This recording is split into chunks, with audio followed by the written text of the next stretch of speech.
E o Cruzeiro talvez tenha achado a sua melhor versão, assim, desde a chegada do Leonardo Jardim. Aliás, um bastidor. O Leonardo Jardim avisou os jogadores que faria algumas mudanças antes do jogo contra o São Paulo. E essas mudanças passavam por Dudu, por Gabigol fora do time. Além dos dois, o William também perdeu espaço, o Wallace parou de ser utilizado. Ele fixou o Lucas Silva de volante, o Fagner deu a posição na lateral direita. E na linha de frente, o Caio Jorge virou o principal centroavante, com o Wanderson, Christian, que é um volante com um meia pela direita, e o Matheus Pereira de volta. Esse time jogou muita bola contra o Bahia, e jogou bem contra o São Paulo também, num empate no Morumbi 1-1. Então, assim, já não funcionou tanto contra o Bragantino. Contra o Bragantino, a gente já sentiu o time um pouco mais desgastado, Roger. Porque é um time que joga numa rotação também, né? muito alta. Mas o Cássio atrapalhou bastante contra o Bragantino, né? Mas no início do jogo, o erro do Cássio é importante. Ele erra a saída de bola e o John faz o gol. Mas ele faz duas defesas ali no segundo tempo também que são importantes. Eu não imputaria só ao Cássio essa culpa. Não, tudo bem, mas aí no segundo tempo já estava 1-0, né? E achei que até o time piorou com a entrada do Gabigol no segundo tempo. Não conseguiu ter mais força ofensiva. Vou contar essa historinha. Nos 3 jogos já de Gabigol e Dudu barrados, o que aconteceu com cada um deles? Como o Henrique já estava falando. Isso começa contra o São Paulo, os dois partem do banco, o Dudu vai entrar na partida. E aí, o Léo Jardim, depois do jogo, falou que era uma questão tática, pontual, sugerindo que contra o Bahia seria diferente. Poderia mudar. Nada. Contra o Bahia, de novo, os dois no banco. Atuação de gala do Christian, atuação de gala do Caio Jorge, e ele só entra quando já estava 3-0, ou seja, um recado claro, vocês só jogam com o jogo decidido. E aí o Gabigol teve uma missão mais difícil nesse domingo, e o Dudu também, que foi entrar para buscar um placar que estava negativo, e no meu entendimento nenhum dos dois conseguiu demonstrar para o Leonardo Jardim que ele estava errado, que eles têm que jogar, porque eles não conseguiram melhorar o time. O Dudu até entrou legal contra o São Paulo, participou legal e tal, mas na soma dos 3 jogos, assim, eu acho que foi a consolidação da ideia de que os dois nesse momento são banco mesmo. E até para complementar, quando o Leonardo Jardim tomou a decisão de comunicar o time, que treinaria diferente, aplicaria um time diferente contra o São Paulo, quando barrou esses jogadores, tinha um tom de ultimato naquilo ali.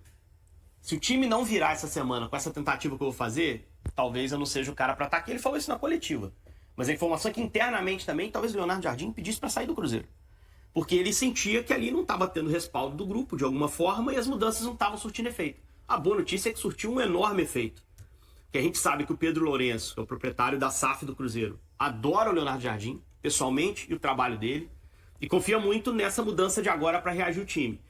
Tem um problema. Na quinta ele não vai usar o time que ele vem usando porque ele já indicou que vai rodar jogadores por uma questão física. E aí pode ser que Dudu e Gabigol reapareçam na equipe. O torcedor do Cruzeiro espera que eles joguem bem para criar dúvida. Mas pro jogo seguinte contra o Vasco, no Brasileiro, a manutenção é o ideal do time que jogou bem nos últimos 3. Jogou 2 bons jogos, um muito bom contra o Bahia. Ou esses caras vão retomar espaço mesmo que na quinta-feira joguem bem, pelo tamanho que tem, pela importância das contratações. Então um dilema, mas que me parece muito claro. O Jardim parece ter encontrado um time e Gabigol e Dudu não estão nesse time. Como você está vendo essa situação, Roger, dos dois no banco? Na verdade, eu estava nessa expectativa. E tinha que ter alguma movimentação em relação a isso, né?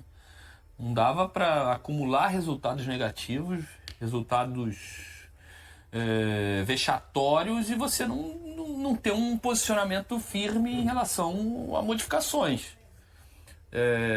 Tenho certeza que ele está trabalhando muito para tentar recuperar esses caras, tecnicamente, e mostrar com o time que ele está jogando a maneira como ele gosta de jogar.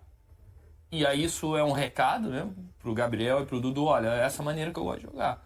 Ou vocês se enquadram, ou vocês me entregam isso que é aquilo que eu quero, ou vai ficar difícil de botar vocês. Por mais que vocês sejam bons jogadores, que vocês sejam importantes, que vocês tenham os maiores salários, a entrega dentro de campo é dessa maneira. Vocês conseguem me entregar? Tirei. Duvido que ele tenha tirado e falou assim: não uso nunca mais, esses caras estão de sacanagem. Não, tirei porque nesse momento vocês não conseguem me entregar aquilo que eu preciso. Tanto que o Dudu entrou contra o São Paulo, o Gabigol não, e nos outros 2 jogos os dois entraram, embora contra o Bahia já com 3-0.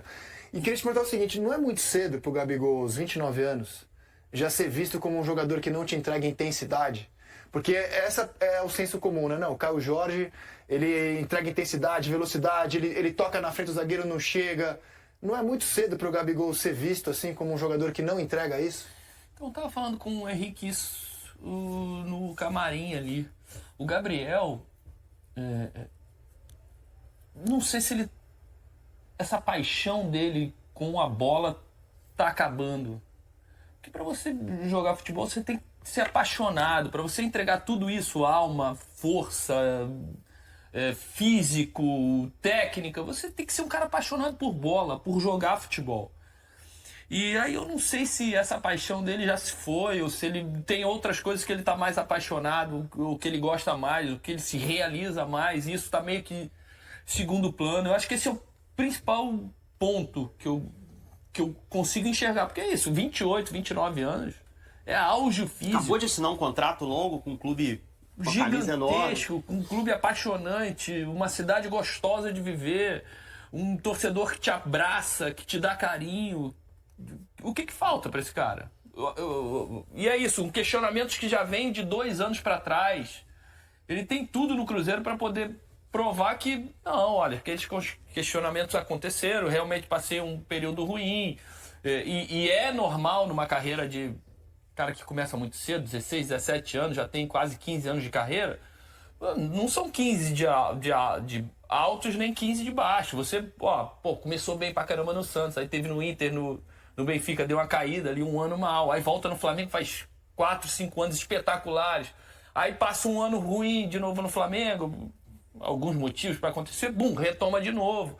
É normal e natural que isso aconteça, mas já tem muito tempo que o Gabriel não joga nada. O Rizek, e que choque para a gestão, né?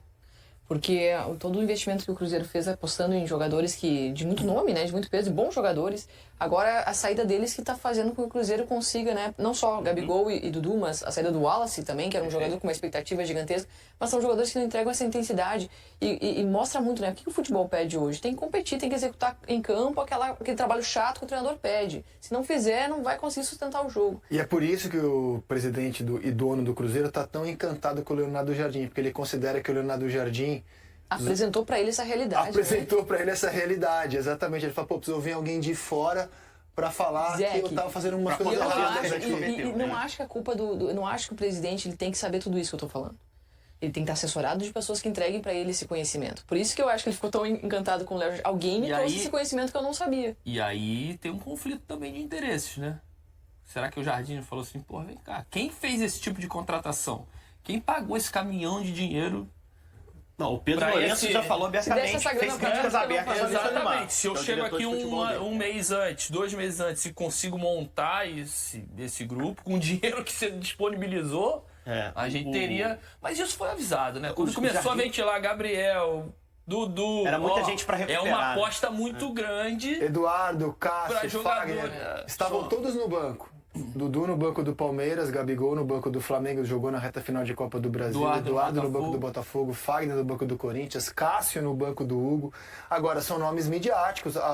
O Gabigol foi a contratação mais explosiva da janela, né? Inclusive o Cruzeiro tratou o tema assim, e agora tá vendo que futebol não é só empilhar jogador famoso.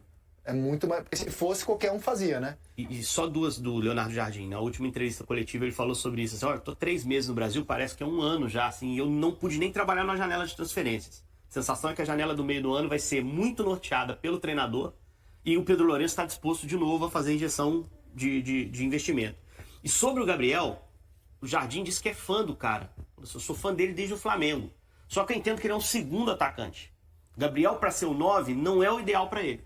E hoje o time joga com um volante adaptado de meia, ponta pelo lado direito, que compõe no meio, e um ponta de fato do outro lado, que é o Wanderson. Que é o Christian, do lado direito. Christian na direita, o Christian na direita e o Wanderson do outro lado, para ser esse ponta mais agudo. O Christian era banco antes. Mais o Matheus Pereira de meia armador. Todo mundo que viu futebol entre 2019 e 2022 é fã do Gabriel. O que ele jogou de 19 a 22 é indiscutível. Do centroavante, ele quer intensidade sem bola, ajudar na recuperação, pressionar rápido, e o Caio Jorge é que entrega isso. Então Claro. o Gabriel não é o cara que ele tá olhando para esse encaixe A gente tá falando do Gabriel de hoje. O Gabriel tenho- de 19 a 21, 22, isso é Eu tenho indiscutível. informações, o Henrique pode até dizer se são corretos ou não, já de algum tempo para trás, de que ele entendia de que Matheus e Gabriel não podem jogar juntos. Foi. De jeito nenhum. Pelo desenho, tá claro o que não. Leonardo né? Jardim E reuniu aí, os no três. primeiro momento, ele tirou o Matheus e jogou só com o Gabriel. Isso. Aí o Matheus só volta quando ele tira o Gabriel. Isso. Ele avisou aos 3. Ele tem esse mérito lá de a gente falar na cara dos 3.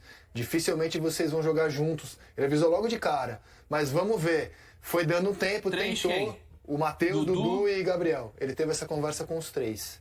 Com quase 800 minutos sem contribuir com gols pelo Cruzeiro, Matheus Pereira alcançou a maior sequência como titular do ano. O jogador, que veste a camisa 10, reassumiu sua posição na equipe após ter ficado fora devido a questões fora de campo. Inicialmente ele era reserva sob o comando de Leonardo Jardim, mas retornou à equipe titular e estabeleceu a maior série de jogos consecutivos como titular na atual temporada. Contudo, acumula 757 minutos sem participação direta em gols. Matheus foi uma das alterações feitas pelo treinador português para aprimorar o desempenho do time e começou as últimas 4 partidas enfrentando Muxuc Runa, São Paulo, Bahia e Bragantino, exceto no jogo contra o São Paulo, onde não esteve em campo durante todo o tempo. Anteriormente, ele não havia conseguido jogar mais de 3 partidas seguidas como titular, mas vale ressaltar que Fernando Diniz e Wesley Carvalho, que estava como interino, optaram por fazer várias mudanças na escalação até a fase decisiva do Campeonato Mineiro.